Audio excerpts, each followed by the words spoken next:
शिव महापुराण की कथा कहती है, महाराज पूर्णिमा का जो चंद्र है वो विशाल का है और उस चंद्र की पूर्णता में हमारी अभिलाषाएं भी पूर्ण हो। आप आस्था चैनल के माध्यम से जितने लोग कथा सुन रहे हैं, फेसबुक यूट्यूब पर जितने कथा सुन रहे हैं और कुबेरेश्वर धाम में जितने कथा सुन रहे हैं, आप में से कितने लोग हैं जो पूर्णिमा का व्रत करते हैं? जो माताएं करती हो जरा हाथ उठाइए। पूर्णिमा का व्रत जो करते हो ना आप लोग, रखिए हाथ। अब पूर्णिमा के व्रत में आपने कई बार किताब पढ़ी होगी पूर्णिमा की, या आपने व्रत किया होगा, या पूर्णिमा का व्रत आप धारण करे होगे, तो उसमें पूजन कौन से भगवान की होती है? पूर्णिमा के व्रत में किस भगवान की पूजन होती है? तो कहा पूर्णिमा के व्रत में केले के खंभ लगाकर पूर्णिमा का जो अध्यापन होता है, पूर्णिमा की जो पूजन होती है, उस पूजन में शंकर और पार्वती की पूजन की जाती है, शिव और नारायण की पूजन करी जाती है, शंकर और पार्वती का स्मरण किया जाता है। किसकी पूजन होती है? शिव पार्वती।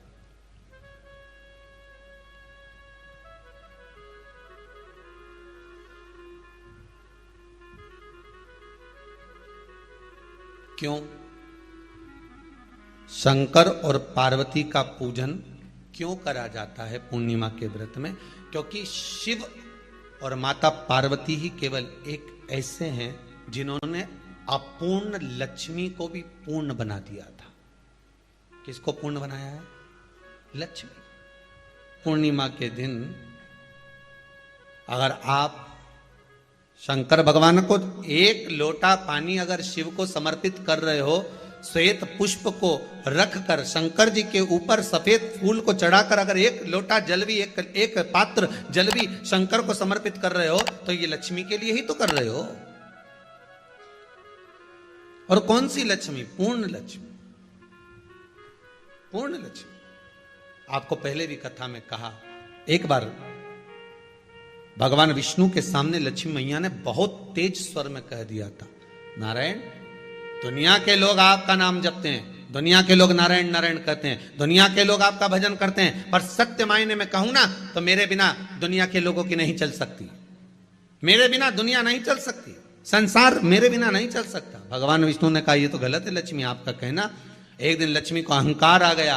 अहंकार के संबोधन जब माता लक्ष्मी करने लगी तो भगवान, उसी समय पर भगवान विष्णु को क्रोध आ गया और भगवान विष्णु ने कह दिया, लक्ष्मी तू इतनी बड़ी बड़ी बात कहती है कि तेरे बिना नहीं रह सकती संसार। मैं तुझे कहता हूं लक्ष्मी, तू अपूर्ण है। तू अपूर्ण है, तू पूर्ण कब हो गई?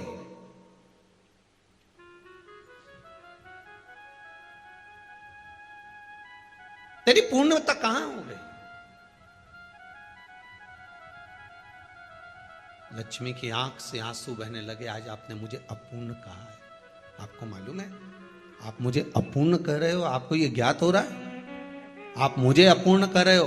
भगवान कहते हैं, हाँ लक्ष्मी, मैंने तुझे अपूर्ण कहा है। अपूर्णता का मतलब आप जानते हो ना? भगवान कहते हैं, लक्ष्मी मैं सब जानता हूं। लक्ष्मी रोती हुई माता सरस्वती के पास पहुंच गई। सरस्वती ने पूछा, क्या बात है लक्ष्मी, क्यों रो रही हो? लक्ष्मी जी ने कहा, क्या बताऊं सखी, मेरे पति ने आज मुझे अपूर्ण कह दिया है। तो क्यों रो रही है तू? अपूर्ण अगर कह दिया, पति ने ही तो कहा है ना, तो क्यों रोना? चल मेरे साथ में। और सरस्वती मैया माता लक्ष्मी को लेकर सीधे पहुंच गई माता पार्वती के यहां। माता पार्वती के यहां जब पहुंची है, माता पार्वती ने लक्ष्मी जी को देखा और सरस्वती को देखा तो पूछा कि बात क्या है, क्या हो गया ऐसा,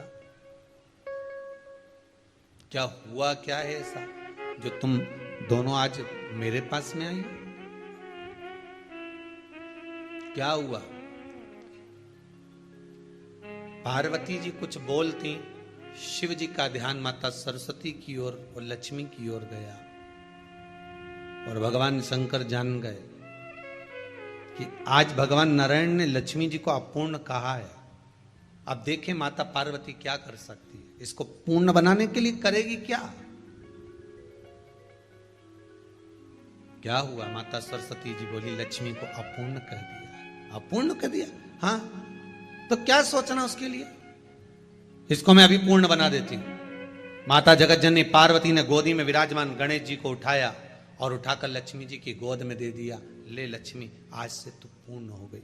लक्ष्मी, आज से तू पूर्ण है। गोदी में जब तक संतान नहीं है तो नारी को लोग अपूर्ण समझते हैं, पर माता पार्वती जी ने संपूर्ण ब्रह्मांड में एक सिद्धता प्रदान कर दी कि अपने गोदी के लाल को, अपने गोदी के पुत्र को माता ने लक्ष्मी की गोद में देखकर लक्ष्मी को वो दिन कौन सा था? अरे कितना लोग रिसिया लगता ना। पूर्णिमा के कितने व्रत होते हैं? हाँ भाई यूट्यूब पे चाहे कुछ चेहरा मत दिखा देता है, दिखा बोलते जाओ, जल्दी जल्दी बोलो। ओसे बढ़िया खाली हाथ में बनावत नीचे पूर्णिमा के नारियों को, स्त्रियों को अखंड सौभाग्य के लिए जो नारी वैधव्य नहीं होना चाहती है उस नारी को पूर्णिमा के कितने व्रत करना चाहिए? जिस नारी के यहाँ संतान नहीं हो, औलाद नहीं हो, उसको पूर्णिमा के कितने व्रत करना चाहिए? जिस नारी का पुत्र, पति बहुत बीमारी से ग्रसित हो, लग रहा हो कि ये मेरा बेटा बहुत बड़ी बीमारी में घिरा हुआ है, तो नारी को कितने व्रत करना चाहिए? स्वयं भगवान कृष्ण ने माता यशोदा को द्वापर में भी बताया है कि पूर्णिमा के 32 व्रत होते हैं। कितने व्रत होते हैं? 32।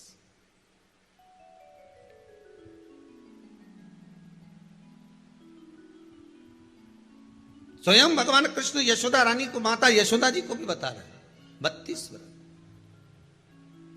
अब आपको किसी ने बता दिया होगा कि 8 कर लो, 7 कर लो, 6 कर लो, 12 कर लो, इसलिए आपने बोला कि 12 कर लीजिए, 32 कर लीजिए। पर यहां तो द्वापर की कथा भी कहती है। यशोदा जी ने एक बार भगवान कृष्ण को रोक कर कह दिया, ए कन्हैया रुको। कन्हैया बोले, बोलो मां क्या बात है? कन्हैया जरा रुकिए, इधर आओ जरा।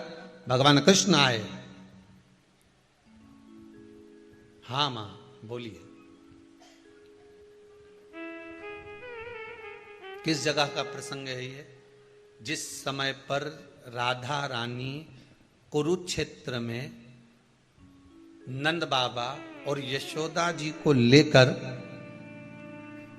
कुरुक्षेत्र के कुंड में, ब्रह्म सरोवर में स्नान कराने के लिए लेकर जाती है, ग्रहण का समय पर।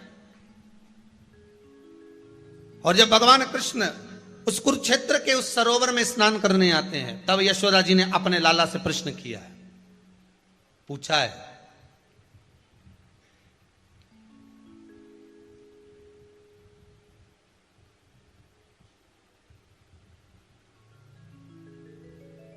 कि नारी वेधव्य होकर ना मरे।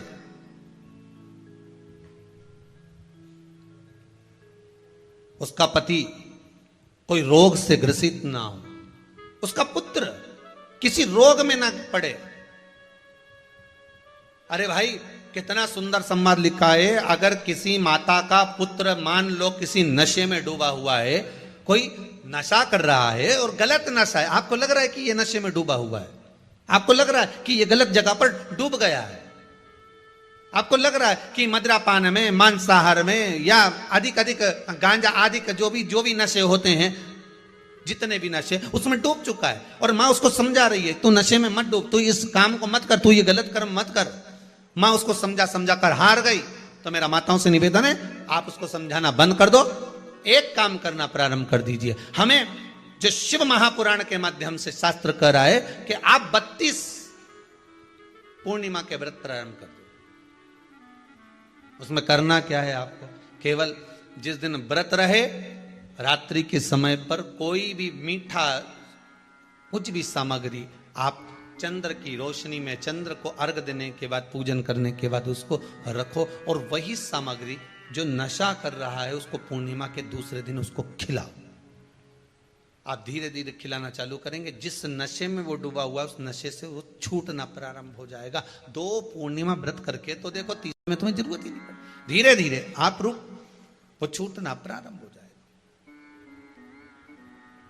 स्वयं भगवान कर रहे हैं। यशोदा मैया ने कन्हैया को रोक लिया कुरुक्षेत्र के उस मैदान में, और भगवान कृष्ण का दर्शन माता यशोदा जी करी। बहुत बहुत दिनों के बाद माँ को, आज माता यशोदा को लाला का दर्शन हुआ, बहुत समय के बाद, जाने के बाद, बहुत समय। जब देवता 33 कोटि देवता उस चंद्र के इंतजार में रहते हैं कि ये चंद्र प्रबल होगा, तब जाकर ये चंद्र यहां पहुंचेगा, तब जाकर हम मंथन करेंगे, तब जाकर वो अमृत मिलेगा, और उस अमृत को देवता धारण करेंगे तो वो आनंद पा जाएंगे। तो हम क्यों शरद पूर्णिमा छोड़ें? हम क्यों एक एक पूर्णिमा छोड़ें? एक एक पूर्णिमा के महत्व को जानिए। कोई पूर्णिमा साधारण नहीं है, कोई प्रदोष साधारण नहीं है, कोई शिवरात्रि साधारण नहीं है। 12 महीने शिवरात्रि पड़ती है, 12 महीने में प्रदोष पड़ते हैं, पर 12 महीने पड़ते हैं, हम उसका महत्व ही नहीं जान पाते।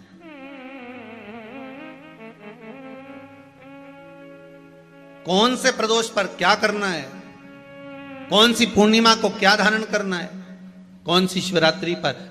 कई लोगों को तो यहां तक नहीं मालूम था कि भाई श्रावण के महीने में भी शिवरात्रि आती है। वो तो बस लोगों के कि शिवरात्रि का पूजन हुआ, तो उसका स्मरण क्यों छोड़े हम?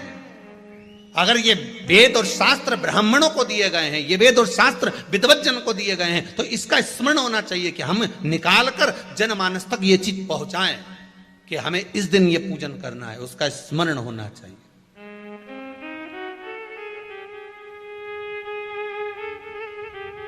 और वो सुख देने वाला। भगवान कृष्ण से यशोदा जी ने पूछा तो भगवान कृष्ण ने कहा, मां, पूर्णिमा का व्रत अगर नारी 32 पूर्णिमा धारण कर लेती है तो वो नारी बेधव्य होकर नहीं जाती। पर आप लोग व्रत जो करते हो ना, जो भी व्रत आप लोग उठाते हो, सोमवार का व्रत जैसे किसी माता जी ने उठा लिया और वो उठाने के बाद, हम तो शादी नहीं हुई थी ना जब भी सोमवार व्रत करते थे, अब शादी हो गई अभी भी हम सोमवार का व्रत कर रहे हैं, करे जा रहे हैं, पर उसका कोई उद्यापन नहीं करा, कोई संकल्प नहीं लिया गया कि मैं 5 करूंगी कि 16 करूंगी कि 25 करूंगी कि 31 करूंगी कि 21 करूंगी। इसलिए पूर्णिमा व्रत का विधान में कहा गया कि 32 पूर्णिमा का पहला संकल्प होना चाहिए। उसके बाद आपकी 32 पूरी हो जाए, फिर आप दूसरे और व्रत कर लो, फिर 32 कर लो, फिर 32 कर लो, पर उसमें पूर्णता का भाव। अभी तक किसी के सोमवार और गुरुवार और शुक्रवार के व्रत ही पूर्ण नहीं हुए, अभी तक चल रहा है, अभी तक चल रहा है। हम तो सोमवार का व्रत करते हैं, हम तो शनिवार करते हैं, अब शनिवार करते करते 4 साल हो गए, 6 साल हो गए, 5 साल हो गए। भगवान को तो थोड़ा बहुत कुछ खिला पिला के उनको एक बार तो विश्राम दे। ये जितनी पूर्णिमा के व्रत हैं, जितने 12 महीने जो पूर्णिमा पड़ती है, पूनम पड़ती है, ये भले दुनिया के लोग कहते हैं कि ये भगवान राधा और कृष्ण से संबंध रखते हैं, सीता राम जी से संबंध रखते हैं, राम और कृष्ण से संबंध रखते हैं, पर इनका यदि सही संबंध समझा जाए, इनके सही संबंध का यदि स्मरण करा जाए, इनके सही संबंधों का यदि वर्णन किया जाए, तो शिव और चंद्रमा के जो मिलन का केंद्र बिंदु है वही पूर्णिमा है। केवल एक पूर्णिमा वहीं तक नहीं रही कि भगवान कृष्ण और राधा जी ने रास किया। भगवान कृष्ण और राधा जी रास कर रहे हैं, केवल पूर्णिमा वहीं तक सीमित नहीं रही। केवल वहीं तक उसकी सीमितता नहीं है। एक बात ध्यान रखिएगा, यदि काया का रोग हो गया, मान लो शरीर कहीं से सफेद पड़ रहा है, कहीं से काला पड़ रहा है, शरीर में से खाल की फुकड़ी निकलना प्रारंभ हो गई हो, शरीर में काले काले चट्टे पड़ना चालू हो गए हों, या कोई विशेष रोग हो गया, कोई विशेष शरीर में रोग है, बीमारी है, काया बेकार हो रही है, तो सीधी सीधी बात शिव महापुराण की कथा कहती है, सुंदर आनंद में श्रवण कर कर आप अपने जीवन को, ये पूर्णिमा शिव महापुराण की कथा कर पूर्णिमा आ रही है, कुछ नहीं करना, पीपल का एक पत्ता, उस पत्ते पर थोड़ा सा चावल, थोड़ा सा चावल, पूर्णिमा की रात्रि को अपने हाथ में लेकर अपने नयनों से लगाकर शरीर पर से स्वयं उतारकर उसको दरवाजे के पास रख दीजिए।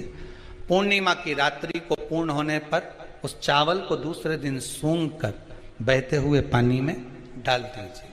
महाराज कितने भी रोग से ग्रसित हो गए, पीपल का एक पत्ता 52,000 ब्राह्मण की साक्षी कराता है। महाराज बहुत ध्यान देना, पीपल के वृक्ष में स्वयं नारायण का, मेरे कृष्ण का वास है।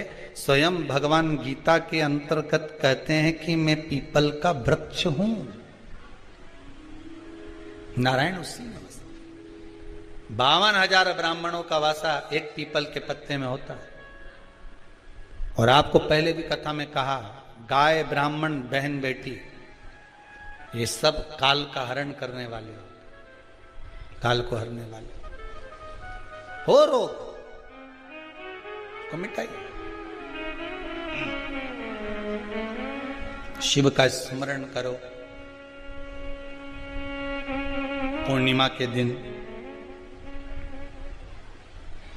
चावल का एक आखा दाना, आखा दाना जानते हो, पूरा खंडित चावल नहीं, कितना चावल, एक दाना चावल का शंकर भगवान के शिवलिंग पर समर्पित करिए। एक बेलपत्र जिसका डंडी का मुख अपनी ओर हो, जहां से चावल चढ़ाया है, उस चावल के ऊपर अपनी कामना कर कर रख दीजिए और चंद्रमौली भगवान का स्मरण करिए। कौन से भगवान? शंकर भगवान का सर्वश्रेष्ठ सुंदर नाम है चंद्रमौली। चंद्रमौली भगवान का स्मरण करिए, अपनी कामना कर कर बेलपत्र समर्पित कर कर शिव जी पर एक लोटा पानी, एक जल पात्र समर्पित करो, कलश से जल चढ़ा दीजिए, नैनों में वो जल लगाकर अपनी कामना कर कर वापिस घर को आइए।